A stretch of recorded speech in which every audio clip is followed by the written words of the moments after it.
प्रतापगढ़ में शिक्षा, विकास और प्रतापगढ़ में गिरती हुई कानून व्यवस्था को सुदृढ़ बनाने के लिए बसपा पार्टी से चुनाव लड़ने आया हूँ। मैं कोई बाहरी व्यक्ति नहीं बल्कि इसी प्रतापगढ़ का बेटा हूँ। अब समय आ गया है कि प्रतापगढ़ को लूटने वालों को सबक सिखाना होगा। जनता मंदिर और मस्जिद के नाम पर नहीं बल्कि विकास के नाम पर अपना अमूल्य मत देना चाहती है। उक्त बातें सुप्रीम कोर्ट के अधिवक्ता एवं बहुजन समाज पार्टी से चुनाव लड़ने वाले प्रतापगढ़ का बेटा प्रथमेश मिश्रा ने हमारे पत्रकार रमेश श्रीवास्तव से एक बातचीत के दौरान कही। और उन्होंने क्या कहा, आइए आपको भी दिखाते हैं। जी, सबसे पहले माननीय प्रथमेश मिश्रा जी, हिंदुस्तान लाइव न्यूज़ में आपका बहुत बहुत स्वागत है और बहुत बहुत नमस्कार। बहुत बहुत धन्यवाद इस चैनल पर जिसने मुझे इंटरव्यू लेने के लिए अपना टाइम दिया। Thank you so much. Sir, आप बहुजन समाज पार्टी से प्रतापगढ़ लोकसभा के प्रत्याशी हैं। आप यहाँ पर पहली बार इस पार्टी से चुनाव लड़ रहे हैं, साथ ही साथ आप सुप्रीम कोर्ट के अधिवक्ता भी हैं। किन मुद्दों को लेकर के आप यहाँ आए हैं चुनाव लड़ने के लिए? पहली बात तो मैं अपनी प्रतापगढ़ की धरती को प्रणाम करता हूँ। जो ये धरती कल्पात्री जी महाराज, हमारे शंकराचार्य मुक्तेश्वरानंद जी, कृपालू जी महाराज और स्वर्गीय राजा दिनेश सिंह जी की जो ये धरती है, और मेरे प्यारे युवा साथी, मैं उन सबको अपना प्यार और अपनी जनता को चरण स्पर्श करता हूँ। देखिए, प्रतापगढ़ एक ऐसा ज़िला है जो पूरे हिंदुस्तान में जाना जाता है। यहाँ पे जो लोग, यहाँ के जो जेम्स और जिसे कहते हैं, जो लोग यहाँ पे हुए जिन्होंने इसका नाम रोशन किया है, जिनका मैंने आपसे नाम लिया, उसके बाद यहाँ किसी का कोई प्रतिनिधित्व ही नहीं रहा। किसी ने कोई काम ही नहीं किया, एकदम ज़ीरो विकास, चाहे वो सड़क हो, चाहे वो बेरोज़गार हो, चाहे वो उद्योग हो। और सबसे बड़ी बात तो आप जान लीजिए, मैं बताना चाहूँगा, प्रतापगढ़ में 17 ब्लॉक हैं। उसमें से 14 ब्लॉक ऐसे हैं जहाँ इतना गंदा पानी आता है, उसमें आर्सेनिक मिला हुआ है। अगर आप उसको पी लीजिए तो उसमें कैंसर के सिस्टम्स हैं। और आप तो ये बताते हैं, हमारे उत्तर प्रदेश के मुख्यमंत्री जी बोलते थे कि 1 डिस्ट्रिक्ट 1 प्रोडक्ट, जहाँ आंवला उद्योग, उस पर तो कोई काम ही नहीं हुआ। हाँ, और उसके साथ सबसे बड़ी बात तो मैं शॉक्ड रह गया जब मुझे पता चला कि प्रतापगढ़ में सीवर और ड्रेनेज है ही नहीं। सीवर और ड्रेनेज तो यहाँ है ही नहीं। और ऐसे में अगर आपको गिनाता चला जाऊँ तो जो हमारे एडहॉक पे शिक्षक की जो भर्ती थी, 72 स्कूल जो गवर्नमेंट एडेड हैं, उनको निकाल दिया गया। हाँ, हमारे यहाँ शिक्षकों की कमी हुई। आप बताइए, सरकार ने कौन सी, जो गारंटी की बात करते हैं 10 साल में, क्या गारंटी है भाई? गारंटी के कुछ काम ही नहीं हुए। और गारंटी की गाड़ियों का तो कोई, जितनी महंगी आपने गारंटी की गाड़ी चलाई उतनी देर में तो विकास हो जाता प्रतापगढ़। सर, ये भी देखा गया है यहाँ प्रतापगढ़ में कि शिक्षा विहीन है। कोई बड़ा टेक्निकल कॉलेज नहीं है, कोई बड़ा मेडिकल कॉलेज नहीं है। आज यहाँ के जो युवक हैं ज़्यादातर बेरोजगार हैं।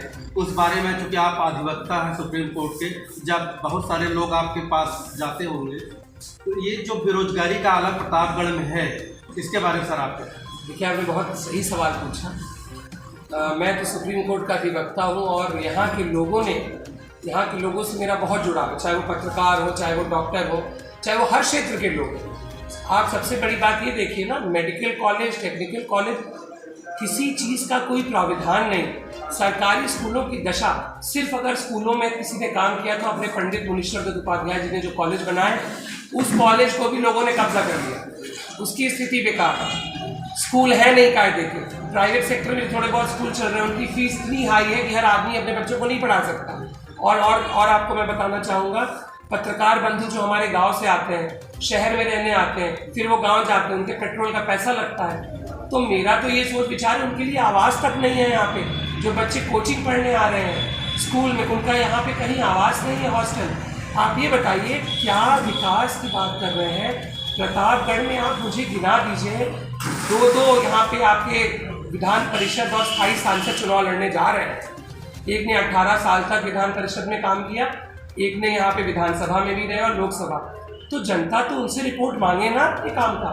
और मैं तो जहाँ जहाँ जा रहा हूँ, कहना नहीं चाहिए, जनता से आप खुद ही सवाल करिए, जनता क्या पूछ रही है और जनता का मूड। सर, सूत्रों के द्वारा पता चल रहा है कि कुछ लोग कहते हैं विपक्ष के लोग जो लड़ने आए कोई बाहरी है, कोई जो यहाँ को वर्तमान सांसद भी है वो 5 साल तक कोई विकास नहीं किया है, इस पे आप क्या कहेंगे? देखिए आजकल क्या हो गया है, नेता भी बड़े आराम से है, क्योंकि वो कहते हैं जब धर्म पे वोट मिल ही रहा है तो हमें चुनाव प्रचार और काम करने की जरूरत क्या, हम तो कहीं से आएंगे कोई मुद्दे पे हम जीत जाएंगे। भाई देखिए यहाँ पे कोई भी आदमी विकास के बारे में बात करने आता ही नहीं, जो भी पत्रकार, और पत्रकारों पे भी दबाव है, आपको लिमिटेड क्वेश्चंस पूछने हैं, आप इससे ज़्यादा हमसे पूछ ही नहीं सकते।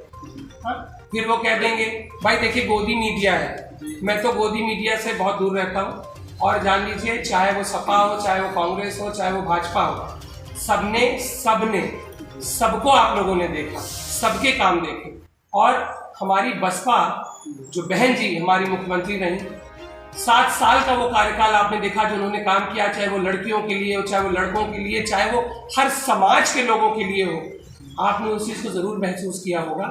बस मैं यही कहना चाहता हूँ, और मैं प्रतापगढ़ की जनता से एक अपील करना चाहता हूँ कि बस अब बहुत हो गया, अब आप अपने मुद्दों पे आइए और देखिए, तभी वोट कीजिए। सर एक गाना आया था कि भाजपा और कांग्रेस भाई भाई हैं, तो इस पे आप क्या कहना चाहते हैं? देखिए हमारी बहन जी ने तो हमेशा ही कहा एक साफ नाथ और एक नाथ, तो हमेशा ही कहा, तो उसमें तो देखिए आप ये बताइए, 2 ही लोगों ने तो राज किया भाई। देखिए हमें तो कभी मौका, हमारे उत्तर प्रदेश में जो काम हमने किया है वो आपको साफ साफ दिखाई दे रहा है। सर ये देखा गया है कि जनता जो है आज भी बहन मायावती जी के शासन को याद कर रही है, और उसी शासन की प्रतापगढ़ में भी जरूरत महसूस कर रही है, क्या कहेंगे आप ये बताइए, अगर जरूरत में महसूस किया होता तो प्रतापगढ़ में 2 बार से बीएसपी रनर अप रही, मैं देख रहा था कल। हाँ, इसका मतलब 3.5 लाख 4 लाख लोग उनको वोट कर रहे हैं, इसका मतलब क्या है? उस भयंकर लहर में 2019 में लोग बताते हैं तब बीएसपी सेकंड रनर अप पे रही 4 लाख वोट पाके। अब तो बहुत आगे जो हमारे युवा हैं, हमारे तो लाखों युवा साथी वोट करने जा रहे हैं, और मुझे ये बड़ी खुशी हो रही है। मैंने तो आज का सुबह न्यूज़पेपर पढ़ा, उसमें लिखा कि अब हम उसी को वोट करेंगे जो काम करेगा, बहुत हो गया, हम किसी पार्टी को देख के वोट नहीं करेंगे और कैंडिडेट को देख के वोट करेंगे। प्रधानमंत्री नरेंद्र मोदी जी का एक वीडियो वायरल हो रहा है जिसमें उन्होंने महिलाओं का मंगलसूत्र छीनने की बात कहा है, और ये सपा के मैनिफेस्टो को लेकर के कांग्रेस मंत्री जी मंच पे आते हैं, वही क्वेश्चन करते हैं, वही आंसर देते हैं, वो आप ही से क्वेश्चन करेंगे और आपसे हामी भराएंगे। देखिए 10 साल बहुत होता है, आप मंच पे जब आएंगे तो आपसे आपका कार्य पूछा जाएगा, ठीक है, उन्होंने क्या किया, इन्होंने क्या किया, और ये सारी तो बेवकूफ़ी की बातें, मंगलसूत्र छीन लिया, किस लहजे पे कौन बात कर रहा है। अब भाई गोदी मीडिया कुछ भी कर सकती है, बहन जी का इसलिए हमें आदेश रहता है कि पत्रकारों से और मीडिया से बहुत बचें। आप देखिए अभी अमरोहा में एक सांसद जिसका टिकट काटा गया, वो पत्रकारों से रूबरू होके उसने अपनी बातों में ज़्यादा अतिशयोक्ति बोला, गलत बोल दिया, तो बहन जी ये सब नहीं देखती, वो हमारा मौजूदा एमपी था, उसका टिकट काट दिया। तो हमारे पार्टी में निर्देश है कि आप सही बोलिए, जहाँ बोलिए, आप अपने प्रदेश और अपनी चीज़ों का काम गिनाइए, सिर्फ विकास का मुद्दा रखिए, काम का मुद्दा रखिए। वही आज का प्रदेश, जिला, देश चाहता है कि हमारा देश उन्नत तभी होगा जब हमारे घर के एक युवा बेरोजगारी खत्म होगी और शिक्षा और स्वास्थ्य में आगे बढ़ेगा।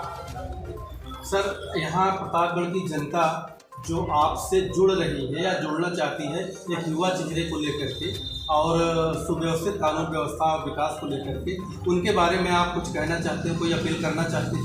देखिए मैं तो एक 32-33 ईयर्स का लड़का हूँ, और मेरे तो पिता तुल्य यहाँ लोग हैं, मुझे तो इतना प्यार आता है, जब मैं जाता हूँ मुझे इतना प्यार से वो स्नेह देते हैं, मुझे तो उनका स्नेह चाहिए, उनका आशीर्वाद चाहिए, और अपने युवाओं का प्यार चाहिए। शायद युवाओं के मन में इस बार कुछ अलग सा आया है, और वो मुझे देख के, मेरे साथ जान लीजिए बहुत युवा जुड़ रहे हैं, और मैं बहुत खुश हूँ यहाँ की जनता का प्रेम और स्नेह पाके।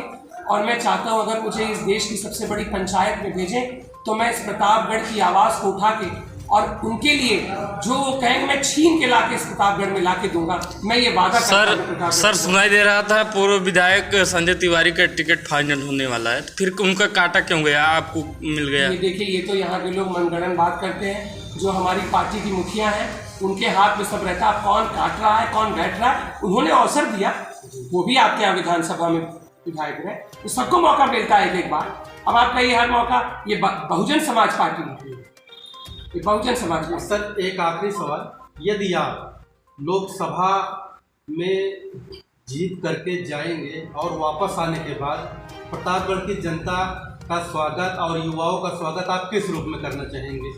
एक तो मैं देखिए बहुत लोग बहुत वादे करते हैं और फिर वो मजाक भी उड़ता है, ठीक है। आचरण से बोलो, जुबान से कहो।